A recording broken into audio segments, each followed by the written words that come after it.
I never thought I'd be the woman who gets cheated on while pregnant, but I also never thought I'd be the woman who watches her husband whisper love to another woman, his voice dripping with affection he hasn't shown me in years. The worst part? I saw it with my own eyes, not through rumors or suspicions, but in a video message he accidentally sent to me instead of her. One moment I was sitting on the couch, rubbing my swollen belly, wondering if I should ask him to pick up something sweet on his way home. The next I was staring at my phone, my heart pounding, watching as my husband, my protector, my supposed partner, told another woman that the sun rose and set because of her. I played the video again, convinced I had misheard. The dim lighting suggested he was in his car, the dashboard glow barely illuminating his face. His voice was soft, intimate. "I don't know what I'd do without you," he said. "You're everything to me." Then, after a pause, he sighed, a deep, longing sound. "I love you, Rachel." My breath hitched. My hands trembled. Rachel. A name I had heard in passing, mentioned casually enough that I never questioned it. A teacher at the preschool where he worked security. I had no reason to suspect anything. But now, in an instant, I knew. For a few moments, I sat there, frozen. My body refused to react the way it should have. No screaming, no crying, just silence. My mind worked in slow motion, trying to process what was right in front of me.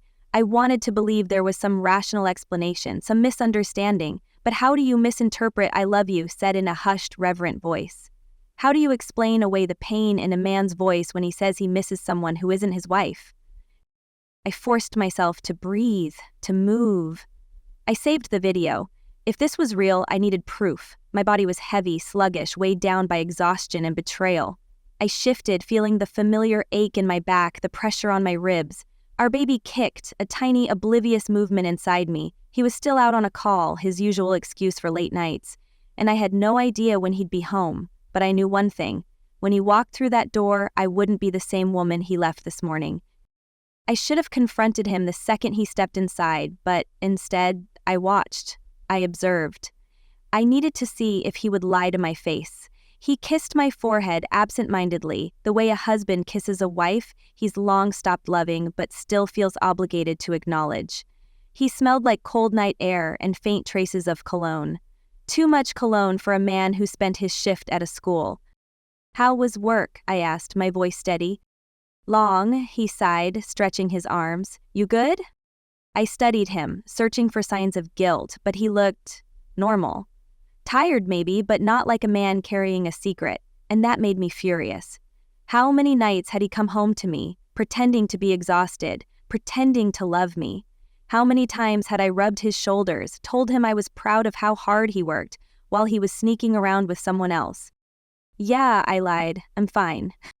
He nodded, already half distracted by his phone, the same phone that had betrayed him tonight. I clenched my fists, nails digging into my palms. If I asked him about Rachel right now, he would deny it. I knew that instinctively. He would look me in the eyes and tell me she was just a coworker, that I was imagining things, that pregnancy hormones were making me paranoid. So I didn't ask, not yet. I went to bed early, or at least that's what I told him. I lay in the dark, my mind racing, replaying that video over and over again. Every "I love you," every sigh, every sickeningly sweet word. The way his voice softened in a way it never did with me anymore. I thought about all the times I had blamed myself for the distance growing between us. Had I not been affectionate enough? Had I been too tired? Too focused on our kids? Was I too much? Or worse, was I not enough? I wanted to scream at myself for even considering that it was my fault. No, this was his betrayal, his deception, and I wasn't going to sit here carrying his child while he played house with someone else. My phone buzzed on the nightstand. A text from him. "Michael, can you make sure the kids' lunches are packed for tomorrow?" I stared at the message, my stomach twisting. He didn't know I had seen it. He was going about his night like nothing had changed, like he hadn't just shattered the life we built together. I turned off my phone without responding. Tomorrow, I would start digging. If he thought he could lie his way out of this, he was dead wrong. The morning after discovering Michael's affair, I sat at the kitchen table, staring at my untouched cup of coffee. The house was eerily silent, apart from the occasional creak of the floorboards as he moved upstairs. He hadn't left for work yet, Maybe he was trying to figure out what to say, how to spin this in his favor. I almost laughed at the thought. There was no way out of this for him. I had seen everything, the messages, the pictures, the pathetic love-struck words he had sent her. The sun and moon rise and set because of you. The words played in my mind like a broken record. A sickening reminder that the man I married had been loving someone else while I carried his child. I reached for my phone and opened his messages again, as if I needed to remind myself it wasn't just a nightmare. The thread with Rachel was long, too long for something that had just been a mistake. They had been talking for months. His words to her were filled with adoration, promises, deep confessions about how she made him feel alive in a way he hadn't in years. There were pictures, selfies of him smiling in ways he hadn't for me in a long time. Pictures of our children that he had sent to her as if she had any right to see them. My stomach twisted at the realization. He had been sharing our life with her. She wasn't just some fling. She had been his secret world. Footsteps on the stairs made my whole body tense. He walked into the kitchen, cautious, his face lined with exhaustion. "Victoria," he started, voice low. "Can we talk?" I looked up at him, feeling nothing but disgust. Talk? My voice was eerily calm, like how you talk to Rachel, or maybe we should text instead? That seems to be your preferred way of expressing your deep emotions. His jaw clenched. "I was going to tell you." That made me laugh, a bitter, hollow sound. "Oh, really? When? After the baby was born? Or were you hoping I'd never find out so you could keep playing house with both of us?" Michael ran a hand through his hair, sighing. "It wasn't like that. It was just..." "Don't," I cut him off, standing up. "Don't insult me by trying to downplay it. I saw everything. You love her." The words tasted foul as I said them. "At least, that's what you told her, right? That she's your everything?" He didn't respond. That silence was more painful than any excuse he could have given me. I turned away before I could break down in front of him. "Get out." "Victoria, please, we need to talk about this." I said get out. My voice wavered, but my resolve didn't. "I need time to think, and I don't want to see your face right now." For a moment I thought he would fight me on it, but then he nodded, grabbing his keys. "I'll be back later. We'll figure this out." I didn't answer. I waited until the door clicked shut behind him before I finally allowed myself to exhale. My hands were shaking. I felt sick. I forced myself to sit back down and focus. My emotions were screaming at me to break something, to cry, to scream, but I needed a plan. I opened my laptop and started looking up divorce lawyers. I wasn't going to make any rash decisions, not yet, but I needed to know my options. An hour later, I had more information than I wanted. Divorce was messy. With kids involved, it was even worse. He could fight for custody. The thought of him trying to take my children away from me made my blood run cold. I needed leverage. Proof. That's when it hit me. Rachel. She had just as much to lose as Michael. She was a teacher. Her career depended on a clean reputation.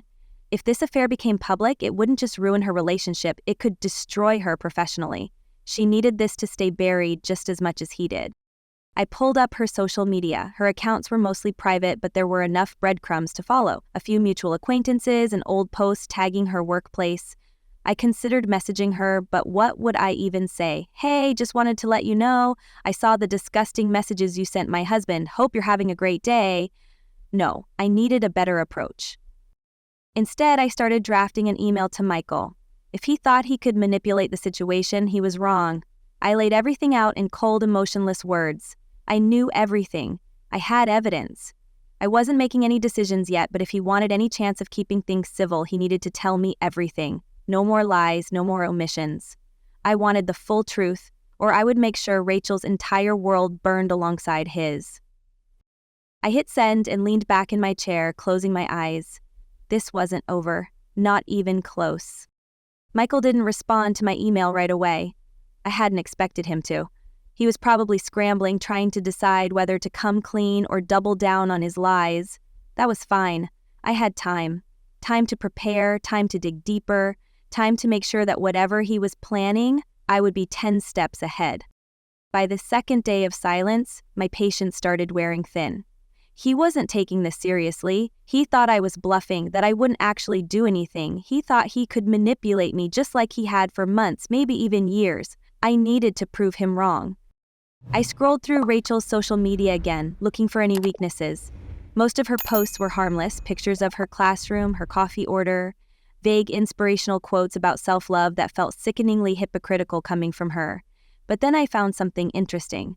A post from 3 months ago, tagged at a bar across town, the caption reading, "Celebrating with my favorite person." No picture, just the words. The comments were filled with questions.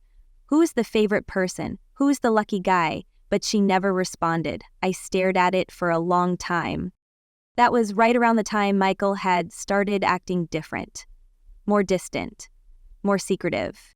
I copied the link and sent it to him with a single message. "We both know who this was about. I want answers. Now." This time he replied almost immediately, "Can we talk in person?"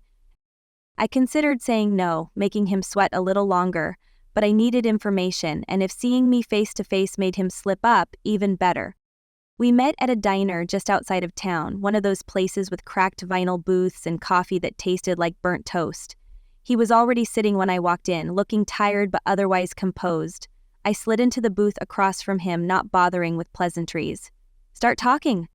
Michael exhaled, rubbing a hand over his jaw. "What do you want to know?" "I want to know everything," I said, keeping my voice steady. "How long? How often? Why?" He flinched just slightly before answering. "It started in the summer. We ran into each other at a school event. She was going through a divorce and we started talking. It was just casual at first." Casual. That word made my skin crawl. I folded my arms. "And then?" He hesitated. "And then it turned into something else." I scoffed. "Something else. That's how you're gonna put it?"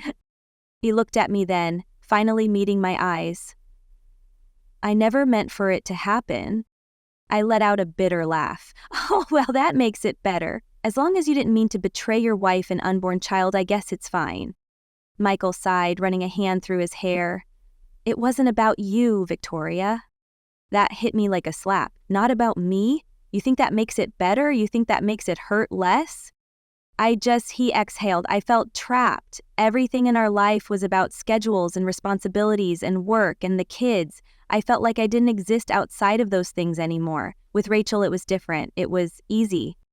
I stared at him, the weight of his words settling over me like a heavy fog. Easy. That was what this was about? He threw away our marriage, our family, for something easy? I leaned forward, lowering my voice. "Do you have any idea what it's like to be pregnant, Michael? To feel your body change? To wake up every day exhausted, knowing you still have to go to work, take care of the house, take care of your firstborn, while your husband is off chasing something easy?" He had the decency to look ashamed. I know I messed up. "No," I said coldly, "you don't, but you will." He looked at me warily. "What does that mean?" "It means I'm not just going to sit back and let you decide how this ends. You don't get to control the narrative. You don't get to walk away from this unscathed." Michael swallowed hard. "Victoria, please, think about what this will do to our family." I narrowed my eyes. "Now you care about our family? You didn't seem to care when you were sneaking around behind my back. You didn't care when you were sending her love letters while I was at home raising your children, so don't stand here and pretend to be the noble one now." He was silent for a long moment, then sighed. "What do you want from me?" "I want the truth," I said. "All of it." And for once, Michael actually told me. He told me how often they saw each other. He told me about the gifts, the lies, the way he had convinced himself it wasn't that bad because they hadn't slept together right away. He told me how he had started pulling away from her once he realized what was at stake, but how she had kept pulling him back in, making it harder to walk away. And then he told me the worst part. "She knew you were pregnant," he admitted, voice barely above a whisper. "She knew, and she didn't care." That was it. That was the final crack in the dam, the thing that shattered whatever fragile control I had left. I stood up so quickly the table shook. Michael reached for me, but I pulled away. "We're done here." "Victoria." I didn't wait for him to finish. I grabbed my purse, turned, and walked out of the diner, leaving him sitting there with his regret and his weak apologies. I didn't look back. The days after my confrontation with Michael felt like moving through thick fog. Every moment was weighed down by the suffocating reality of what he had done. I wasn't just mourning the man I thought I married. I was mourning the life I had built, the years I had given to someone who had never valued them the way I had. But I didn't have the luxury of falling apart. I had a child to care for, another on the way, and a battle to prepare for. Michael texted me multiple times. He wanted to talk, he wanted to explain, he wanted to fix things. I ignored every message. There was nothing to fix. He had made his choices, and now he would live with the consequences.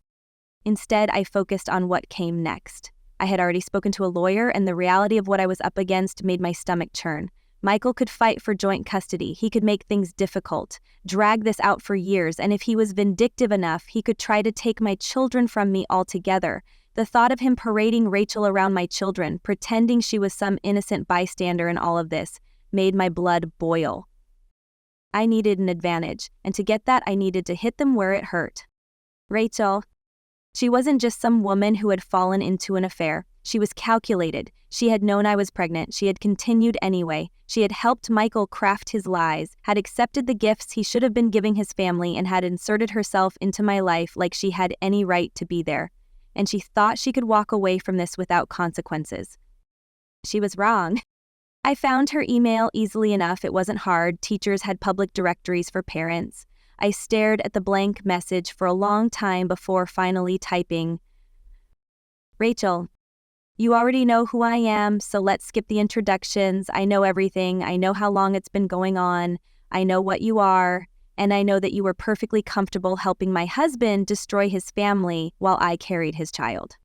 You may think this is over now, that because I caught him, you can move on and pretend none of it happened, but you are just as responsible for this mess as he is.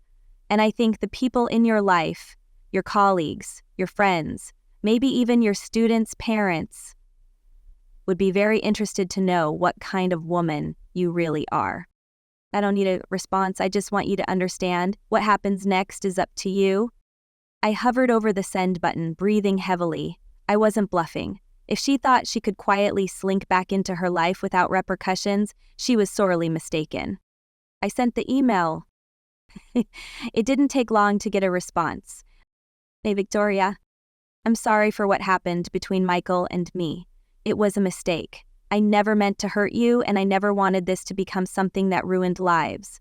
Please don't do anything drastic. There's no reason to drag other people into this. I smiled coldly at the screen. There it was, the panic. She wasn't sorry, she was scared. She had played her part in this affair, thinking she would never have to face the consequences, and now she realized she was wrong. I didn't reply. I didn't need to. She had no control over this anymore. The next step was Michael. I waited until late that night before responding to his latest text. Come to the house. We need to talk. He arrived less than 20 minutes later. He looked exhausted, dark circles under his eyes, the usual confidence in his expression gone. For the first time, he looked like a man who was losing. Victoria, he started the moment I opened the door. Save it, I cut him off. You want to talk? Fine, let's talk. He stepped inside hesitantly, looking around, as if expecting me to start throwing things at him. I almost laughed at the thought. If I wanted to destroy him, I wouldn't waste my energy on something so juvenile.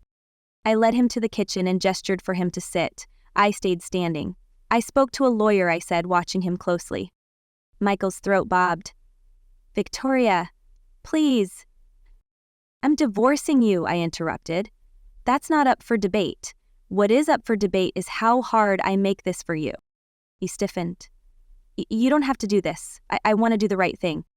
I slammed a folder down on the table in front of him. Do you? I asked, voice sharp. Because I did some digging, Michael. You weren't just having an affair. You were using our joint account to pay for hotels, for gifts. You were spending our money on her, money that was supposed to go to our children.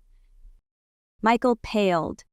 I pressed on. I have records, screenshots, proof. If I take this to court, you will lose everything. You will lose your reputation, you will lose any chance of custody, you will lose any sympathy the court might have had for you. You will be lucky if they let you have supervised visitation. His hands clenched into fists on the table. What do you want? I want full custody, I said evenly. You will have visitation, but I will decide when and how. I want the house. You will continue to pay child support and you will not fight me on any of it. He exhaled sharply, shaking his head. You're trying to ruin me. No, Michael, I said quietly. You ruined yourself. He looked at me for a long time, searching my face for any sign of weakness. He wouldn't find any. I was done being weak. Finally, he sighed. If I agree to this, will you drop whatever else you're planning? I smiled. That depends on you. If you do what I ask, then maybe I won't feel the need to escalate things further. He swallowed, understanding the unspoken threat in my words. He had underestimated me, and now he was paying the price.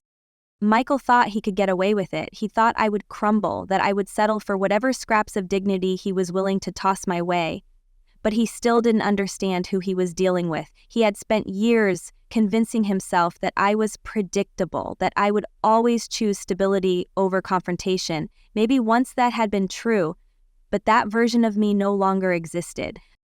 After our conversation, he had left the house, looking shaken but not defeated. That was a mistake.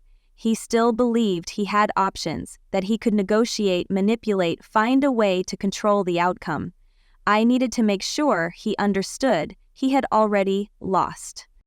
I called my lawyer first thing the next morning. We're moving forward, I said. I want to hit him with everything we have. She didn't sound surprised. Good. I've started gathering financial records. The fact that he used marital assets to fund his affair is going to work in your favor. I already knew that. What I needed now was to make sure he didn't have a chance to spin this against me. Men like Michael knew how to play the victim when they needed to. He would try to make himself look like a good father, an involved husband who just made a mistake. He would paint me as irrational, vengeful, a woman driven by anger rather than logic. I needed to dismantle him before he had the chance. I started small. I made sure every mutual acquaintance, every person we both knew, was aware of what he had done. I didn't frame it as gossip, I presented it as fact. I made sure they knew he had spent our money on Rachel, that he had lied to me throughout my pregnancy, that he had continued sneaking around even after being caught.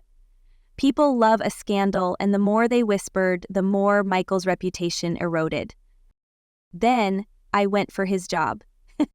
Michael prided himself on being respected in his career. He had spent years cultivating an image of authority, of trustworthiness. But I knew something he didn't. I knew that perception was fragile. All it took was the right push. I sent an anonymous tip to the school board, detailing how one of their security officers had been caught using work hours to maintain an extramarital affair with a teacher. I attached screenshots, time-stamped messages that proved he had been texting Rachel while on duty. I didn't expect them to fire him outright, but I knew it would create waves. An internal investigation, a level of scrutiny he had never faced before. Next, I focused on Rachel. I had let my first email sit in her mind long enough. She had responded with a pathetic attempt at damage control, but she still thought I was bluffing. It was time to disprove that assumption. I sent a new email. You had your chance to make this easy. Now I'm done playing nice. You're going to regret ever touching my family. She didn't reply, but I knew she saw it. I had installed email tracking. I watched as she opened it 3 times in the span of an hour. She was panicking. Good. I reached out to a few of the other parents at her school, casually slipping her name into conversation. Oh, Rachel, it's funny. My husband was having an affair with her while I was pregnant. Can you imagine? Their shock was immediate, their outrage even more so. Parents talk. They talk to each other, they talk to administrators, they talk to anyone who will listen. By the end of the week, Rachel had locked down all her social media. She had deleted comments under old posts. She was trying to erase herself from the conversation. It was too late. Michael called me that night. I let it ring twice before answering. What the hell are you doing? His voice was tight, controlled. I got pulled into a meeting today. Someone told the school board I was using work time for personal affairs. Were they wrong? I asked. You're trying to ruin my life. I'm evening the playing field. He exhaled sharply. Rachel's school called her in too. She might lose her job. That's not my problem. Victoria, he started, but I cut him off. You don't get to say my name like that, I said, my voice steady. Not after everything you've done. You don't get to act like the victim here. There was a long silence on the other end, then quietly, "What do you want?" "I already told you," I said. "Full custody, the house, financial support. You don't fight me on any of it." Another pause. "And if I agree, then maybe this stops here." I could hear the weight of his breathing, the hesitation. He still thought there was a way out. There wasn't. Finally, he spoke. "Fine, I'll sign whatever you want." I smiled. He thought that was the end of it. That was his final mistake. Michael thought surrendering to my demands would be enough. He believed signing the papers, agreeing to custody, and letting me have the house would make me stop. That was the difference between us. He saw this as damage control, a way to cut his losses and walk away with some dignity intact. I saw it as something else entirely. Retribution. He hadn't just broken my trust. He had humiliated me. He had stolen time, energy, and love that I would never get back. He had forced me to carry his child while he played house with another woman. And that wasn't something he could just walk away from. He hadn't lost enough yet. The moment he signed the divorce papers, I set the rest of my plan into motion. The documents ensured my financial security and my control over the children, but there were still things he cared about: his job, his reputation, his ability to move forward without consequences. Those were the things I would take next. The school board had already been made aware of his misconduct, but I wanted more. Michael had always been seen as a respectable figure in his field, someone reliable, someone who commanded authority. That was an illusion, and I was going to shatter it. I sent an email to one of the local reporters who covered community affairs. The subject line was simple: a school security officer's secret life. I attached copies of the evidence, messages exchanged between him and Rachel, timestamps that showed their communication during school hours, financial records proving he had used our joint account for their affair. I painted the picture carefully: a man entrusted with protecting students, neglecting his duties for an illicit relationship with a teacher. It wasn't just about cheating. It was about professional misconduct, about a breach of ethics, a scandal. It didn't take long before the article was published. It wasn't front-page news, but it was enough for people to talk, enough for parents to start questioning the administration's judgment, enough for Michael to be placed on leave, pending further investigation. I waited for his call, knowing it would come, and when it did, I answered with a calmness that I knew would drive him insane. "You did this." His voice was raw, barely contained rage. "I told you I wasn't finished," I said simply. "They put me on leave, Victoria. Do you have any idea what you've done?" "I gave people the truth," I said. "Something you never did." He cursed under his breath, then lowered his voice, trying to regain control. "You got what you wanted. You won. Why are you still doing this?" "Because you don't get to move on like nothing happened," I said. "You don't get to walk away while I'm the only one left picking up the pieces." He was breathing hard on the other end. "You're going to regret this." "No, Michael," I said, "you are." I hung up before he could say another word. Rachel was next. She had already been suffering under the weight of the rumors, the whispers that followed her in the hallways of her school. Parents had started to question whether they wanted someone like her teaching their children. The administration had kept things quiet, not wanting to spark more controversy. But I wasn't done yet. I created an anonymous email account and sent a message to the principal of her school. I was careful in my wording, not making accusations but raising concerns. I mentioned that it had come to my attention that one of their teachers had been engaging in inappropriate conduct with a married security officer, that there were concerns about professional boundaries, that parents were talking. The moment those words reached the administration, Rachel's position became unstable. By the end of the week, she was gone. I didn't know if she had been fired outright or if she had chosen to resign under pressure, but the result was the same. She had lost her job, her security, her ability to walk into a classroom and pretend she was someone respectable. Michael had lost everything that mattered to him. And finally, I could breathe. The storm had passed. The wreckage of my marriage, of the life I had once so carefully built, lay scattered behind me, and yet, standing in the quiet of my own home, the home that was now mine, truly mine, I felt lighter than I had in years. Michael was gone, Rachel was gone, the damage they had done to me, to my family, would never fully disappear. But it no longer controlled me. I had taken back my life, piece by piece, and I had left nothing for them to salvage.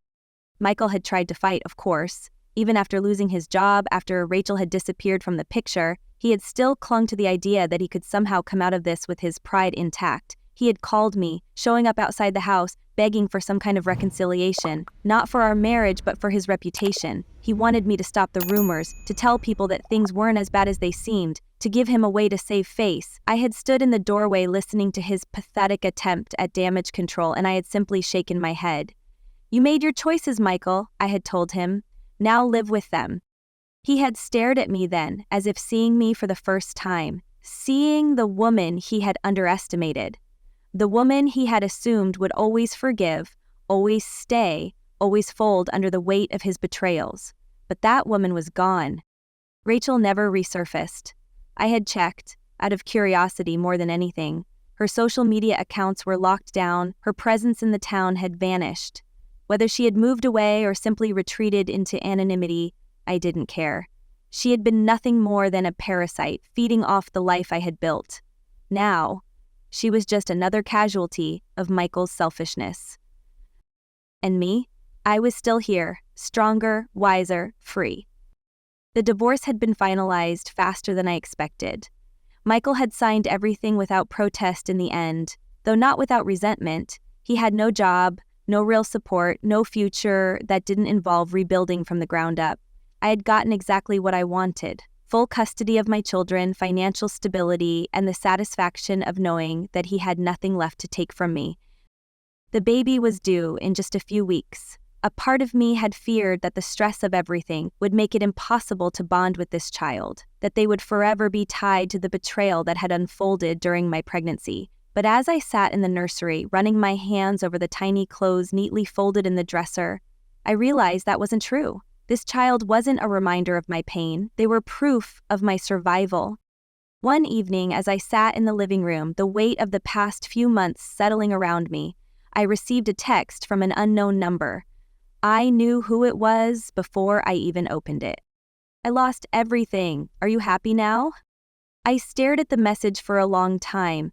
Then, without a second thought, I deleted it. Michael no longer existed in my world. And for the first time in a long, long time, I was at peace.